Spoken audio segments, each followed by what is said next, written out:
பீர்க்கங்காய் இந்த மாதிரி நீங்க வந்து பார்த்துருக்கீங்களான்னு சொல்லிட்டு மறக்காம கமெண்ட்ஸ்ல சொல்லுங்க. டெல்லியில வந்து பார்த்தீங்கன்னா, நம்ம ஊர்ல கிடைக்கிற மாரியான பீர்க்கங்காயும் கிடைக்கும். இந்த மாதிரியும் வந்து கிடைக்கும். 2மே சேம் டேஸ்ட்ல தான் இருக்கும். அதுதான் இன்னைக்கு வந்து பொரியல் வந்து பண்ண போறேன். லஞ்சுக்கு குடுத்து விடுறதுக்கு. காலைல பிரேக்ஃபாஸ்ட்டுக்கு அவல் உப்புமா வந்து பண்ணேன். சாதம் வந்து இன்னைக்கு கொஞ்சம் லேட் ஆயிடுச்சு. அதனால குக்கர்ல தான் வச்சு விட்டுருந்தேன்.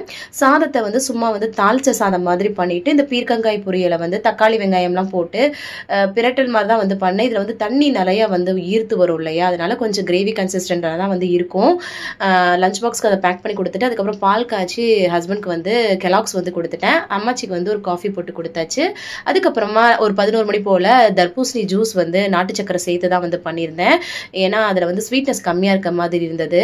அதுக்கப்புறம் மதிய லஞ்ச் நாங்களும் வந்து சூப்பரா முடிச்சுட்டு, வெயிட் லாஸ்க்காக ஒரு சூப்பரான வீடியோ வந்து அப்லோட் பண்ணியிருக்கேன். சப்பாத்தி வந்து வெயிட் லாஸ்க்கு எப்படி சாப்பிடணும்னு சொல்லிட்டு, அதோட லிங்க் மேல குடுக்குறேன். செக் அவுட் பண்ணி பாருங்க. இன்ஸ்டாகிராம்ல பார்க்குறீங்கன்னா பயோல லிங்க் இருக்கு. பாய்.